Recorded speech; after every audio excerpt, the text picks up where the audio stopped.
Today we are going to be talking about all of the books that I read in March. Okay, so as of today, which is March 30th, I've read, I just forgot how many books I read, hold on. I've read 8 books so far this month.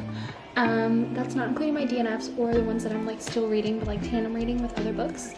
And I'm currently listening to an audiobook arc that I will probably finish tonight or tomorrow morning, so it will still be in March, so I'll include it, but just know I haven't fully finished it, so I'm not gonna read it yet. These are the ones that I have physically with me today. I only have 6 of them with me right now, and the others I either don't own and like borrowed from the library on like the Libby app or Scribd or Hoopla or whatever. So I'm gonna try to go in order, and I also want to share my ratings too. The first book I read in the month of March was Twisted Love by Anna Huang. I feel like this series has been like super hyped up, probably later of last year. I did an audiobook and also read along with it. I was planning on annotating it, but I just really did not vibe with the book. I liked it. It wasn't my favorite though. I gave it 4 stars. I took off the 5th star for like the characters. I didn't fall in love with the characters. And also it gave me a lot of anxiety. So I gave it a 4 out of 5 on the anxiety scale. But I also got a 4 out of 5 on spice. So I do have the 2nd book in the series. I do have plans to buy the 3rd and 4th books in the series. I just haven't yet because I'm trying to stop buying a full series before I've even read the first book, because I do that a lot. But I hear that this is the worst out of the series, so I am going to keep reading, and I'm actually looking forward to it because I think I really like how Anna Huang writes and her writing style. So the next book I read was Part of Your World by Abby Jimenez. I did audiobook and followed along on the actual pages while I read at least the second half. The first half I think I did just audiobook. Abby Jimenez is an author that I just thought I would like, so I bought almost all of her books before I even read one. So I gave this 4 out of 5 stars, well 4.3 out of 5 stars. The main male character, I forget his name, Jason maybe? Daniel. So he's like golden retriever. I think it's considered cinnamon roll hero. Really liked him. He was very fun. Loved his little town he lived in. The main female character, I just didn't get it. Like why there was even a question, you know? Like I can't really share much, but I like the character development though. The flirting was really fun.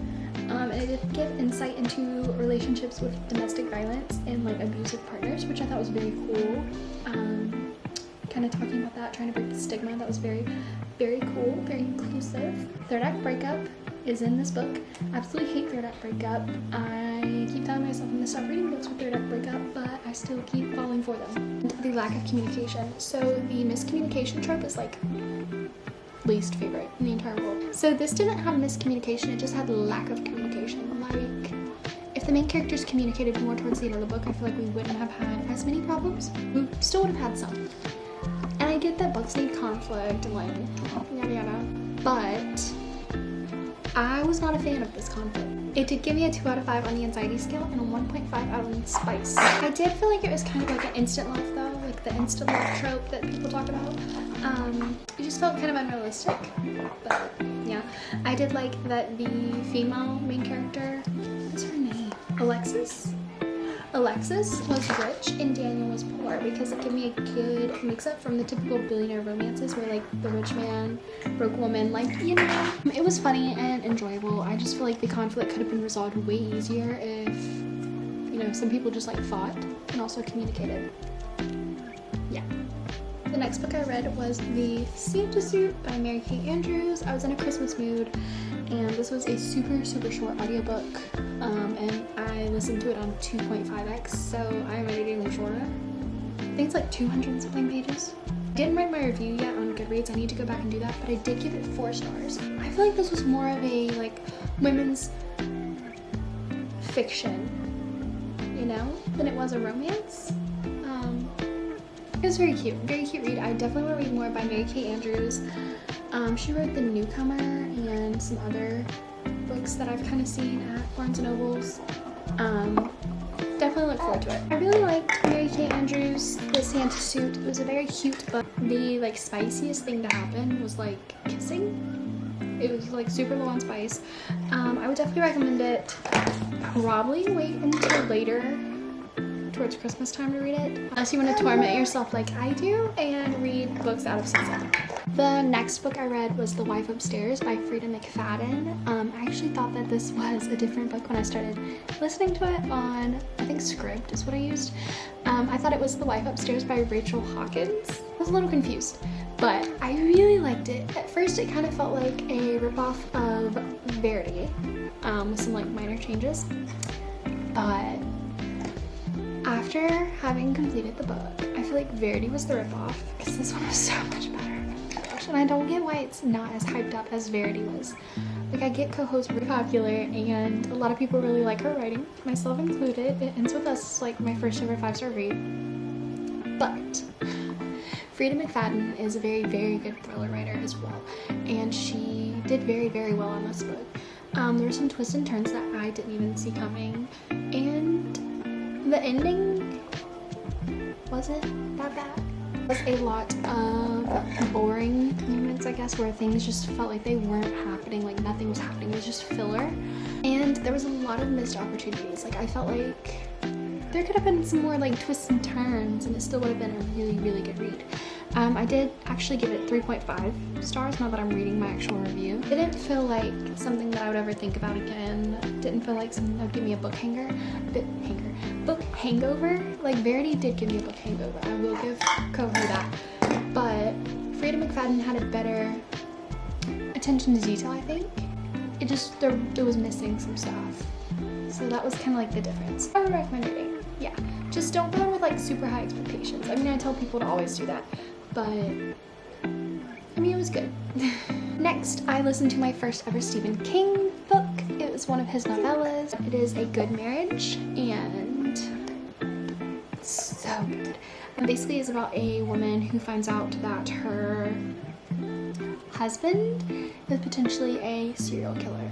And then she like does some digging and then finds out he actually is a serial killer.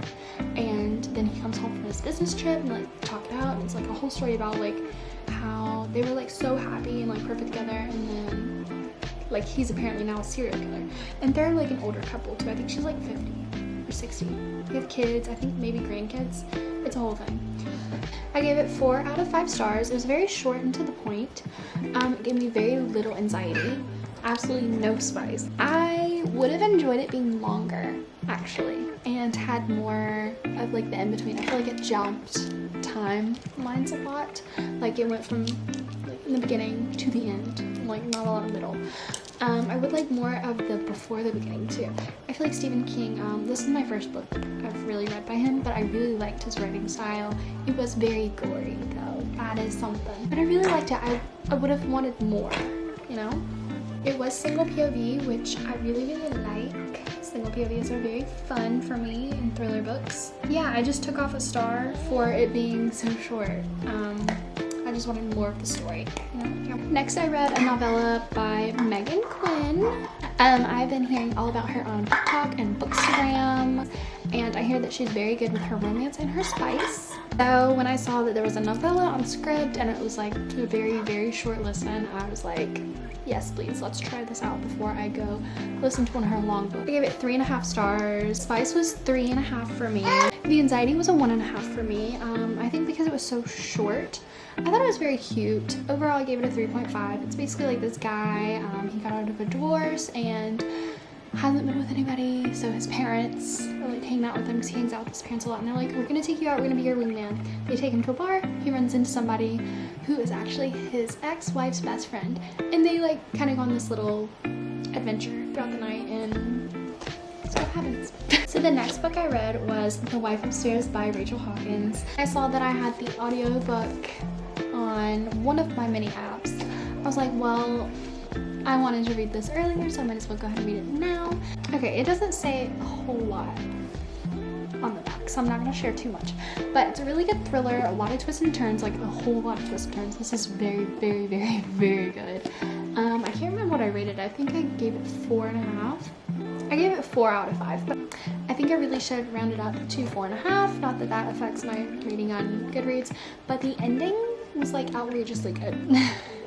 I thought it was super predictable, but they got me. Like, I didn't predict that at all. Basically, the TLDR, a broke dog walker meets a rich widower. She loves him and his money, and he's hiding something. But is he hiding something about his late wife?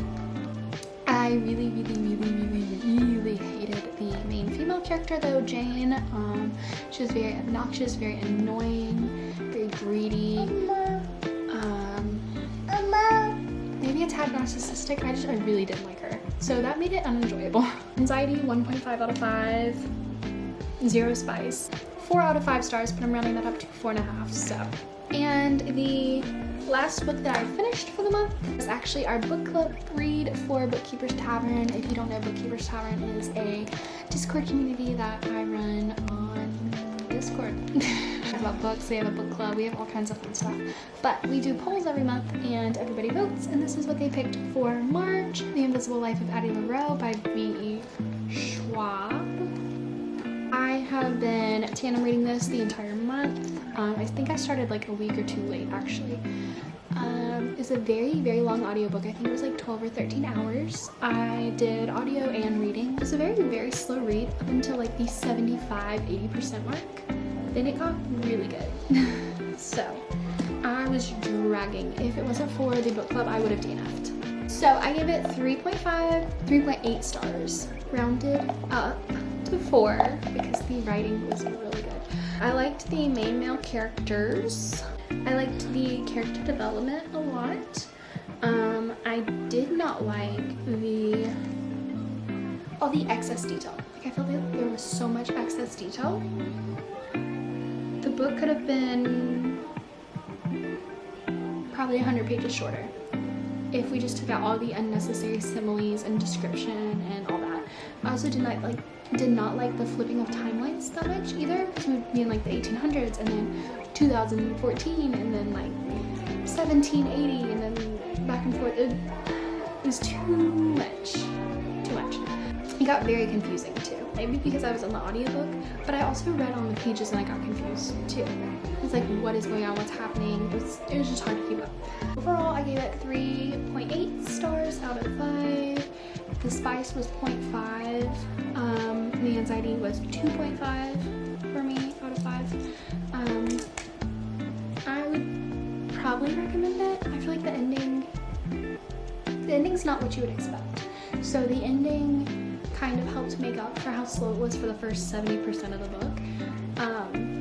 So like do it at like a leisurely pace, kind of like just keep it in your back pocket, like read it or listen to it or however you digest books at your own pace kind of thing, not like a rush. If I wasn't tandem reading, I would be in a reading slump right now and I would not have finished that book. It was too slow. And then the last book is the arc that I'm actually currently reading. I am 60% done with the arc. I'm doing an audiobook. It is The Plus One from Maisie Eatings. This is the 3rd book in her A Brush with Love series. I actually have the first 2 books in the series. So far I really, really, really like it. I'm really excited to read the other 2 books that are in her series. I'm very excited to share my review with y'all on my Instagram. So that is all the books that I read in the month of March. If you've read any or have any book recommendations for me, please message them to me on Instagram or put them in the comments below. And thank you all so much for watching. Say thank you. Thank you. Welcome. Welcome. Bye.